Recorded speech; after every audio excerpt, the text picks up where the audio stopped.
नमस्कार मैत्रिणींनो, कशा आहात? मजेत ना? माझी रेसिपीमध्ये आज बनणार आहेत पुरणपोळ्या. साखरेच्या पुरणपोळ्या बनणार आहेत. ज्या पहिल्या मी केलेल्या आहेत, एक रेसिपी मी टाकलेली आहे, त्यामध्ये ते गूळ घालून गुळाच्या पुरणपोळ्या बनवलेल्या आहेत. आणि तुम्हाला बोलले पण होते की मी साखरेच्या पण पुरणपोळ्या तुमच्यासोबत शेअर करेन, तर त्या आता मी आज तुमच्यासोबत शेअर करणार आहे. चला तर मग आता आपल्याला पुरणपोळ्या बनवण्यासाठी आपल्याला हरभऱ्याची डाळ लागणार आहे. हरभरा डाळ आपल्याला स्वच्छ पाण्याने धुवून घ्यायची आहे. एकच पाण्याने धुवून घ्यायची आहे, कारण डाळ घरची आहे. चला तर आता हे पाणी ज्या वाटीनं आपण डाळ घेतलेली आहे तसंच आपल्याला वाटीनं पाणी घालायचं आहे. एक चिमूट हळद घालायची आहे आणि गॅसवरती कुकर ठेवून टोपण लावून आपल्याला शिट्ट्या काढून घ्यायच्या आहेत.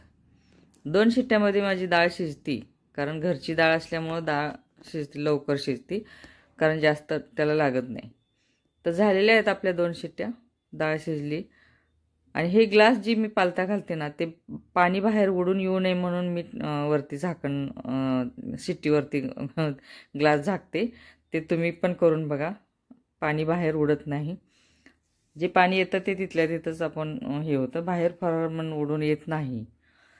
त्याकरता मी ते शिट्टीवरती ग्लास पालथा घालते छोटा.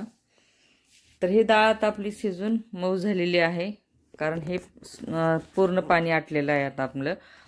तर हे कढईमध्ये डाळ काढलेली आहे आणि ह्यामध्ये गरम पाणी करून मी डाळ वरणासाठी काढणार आहे, कटाची आमटीसाठी. कारण पुरण म्हणलं की कटाची आमटी आली. तर आता हे गरम पाणी घालून आपल्याला हे उकळी काढल्यानंतर आपल्याला ओतून घ्यायचं आहे, कारण डाळ कोरडी करायची आहे परत. पुरणपोळ्या सगळ्यालाच येतात, कुणाला नाही असं नाही. जे आता नवीन मुली आहेत ना, त्यांच्यासाठी खरं तर शिकण्यासाठी हे असे व्हिडिओ बघायला पाहिजे, शिकायला पाहिजे. पुरणपोळ्या यायलाच पाहिजेत, कारण पारंपरिक रेसिपी आहे आपली. सणासुदीच्या निमित्ताने सगळ्यांना हे बनवता यायला पाहिजे, कारण चुकणार नाही. कारण पहिलं पूर्वी काय करायची, प्रत्येक सणाला पुरणपोळी बनायची, पण आताच्या हल्ली कोणाला येत नाही, त्यामुळं जास्त बनवत नाहीत. तरी पण मोजक्या सणांना पुरणपोळी बनवायला पाहिजे. तर हे 1 वाटी डाळ घातलेली आहे, 1 वाटी साखर घातलेली आहे. कारण 1 वाटी ज्या वाटीनं डाळ घातली त्या वाटीनं मी साखर नाही घातली, बारीक वाटी आहे. 1 वाटीला पाऊण वाटी साखर घाला. कारण तुम्हाला जास्त गोड आवडत असेल तर तुम्ही बरोबरला बरोबर घालू शकता. ज्यांना गोड नाही आवडत त्यांनी पाऊण वाटी घाला. तर हे पातळ झालेलं आहे, पातळ झालं म्हणून घाबरायचं नाही, हे आळून येतं. जर नाहीच तुम्हाला येत नसेल आळून, तर तुम्ही 1 चमचा खाण्याचं तेल घाला, ते बरोबर आळून येतं. आता हे झालेलं आहे आपलं पुरण. आता हे पुरण चाळणीमधून आपल्याला गाळून घ्यायचं आहे. हे पुरण वाटून घ्यायचं आपल्याला. आता हे बघा वाटून झालं की आपण मस्त झालेलंच आहे आपलं हे वाटून. पुरणपोळ्या बनवायला तयार झालेलं आहे. तर चला तर मग आता आपण हे जे कणिक मळून घ्यायची आहे. कारण कणिक जे आपण चपातीला वापरतो ना, मीठ बरोबर घालतो. पुरणपोळीसाठी किंवा थोडंसं 1 चिमूटभर तुम्ही एक्स्ट्रा टाका मीठ, कारण पुरणपोळी फुटत नाही किंवा चिरत नाही म्हणतात, पण माझी तर नाहीत, मी मीठ जास्तच टाकते थोडंसं, त्यामुळं तुम्ही पण तसंच टाका. तर हे पीठ मळून झालेलं आहे आपलं, झालेलंच आहे. आता पोळ्या करायला घ्यायच्या आहेत आपल्याला. बेलणं, लाटणं, पोळपाट, गॅस चालू करायचा आहे. उंडा करून घ्यायचा आहे. उंडा कसा पद्धतीनं करायचा, पुरण किती घ्यायचं, पीठ किती घ्यायचं, पुरणापेक्षा पीठ कमी घ्यायचं आणि पुरण जास्त घ्यायचं, मस्त होतात पोळ्या. आता अशी पारी करून घ्यायची, पुरणाचा बॉलसारखा, चेंडूसारखा उंडा करून घ्यायचा आणि पारीमध्ये ठेवून ह्या अशा पद्धतीनं उंडा भरून घ्यायचा.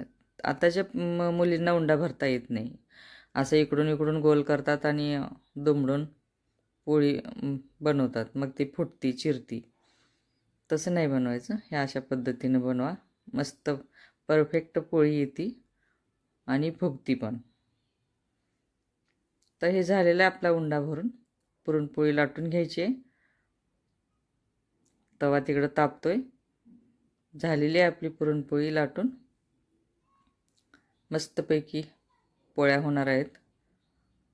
दुसरा उंडा बनवायचा. आता पोळी कशी मस्त फुगती बघा. फुगून येते पोळी. अशा पोळ्या फुगायला पाहिजेत.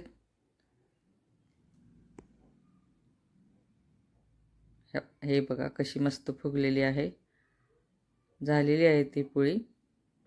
हे बघा हे दुसरी पोळी कशी मस्त फुगली. आता मी काय सगळ्या पोळ्या दाखवणार नाही, बास झाल्या.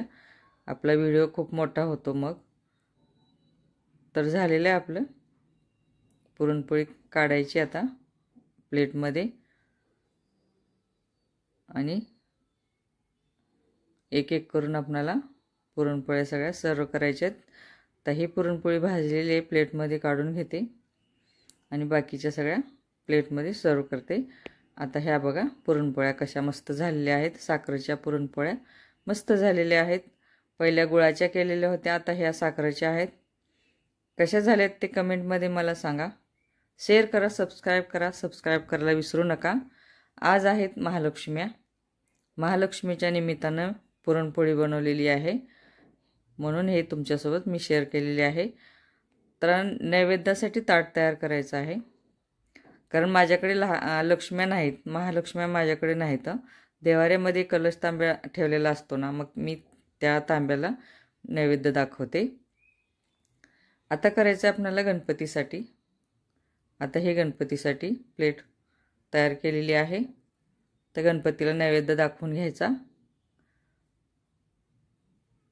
झालेला आहे आपला व्हिडिओ पण झालेला आहे, नैवेद्य झालेला आहे, पुरणपोळ्या झालेल्या, सगळं काही तुमच्यासोबत शेअर केलेलं आहे. कसं झालेलं आहे काय नाही ते तुम्ही कमेंटमध्ये मला जरूर सांगा. शेअर करा, सबस्क्राईब करा. सबस्क्राईब करायला विसरू नका.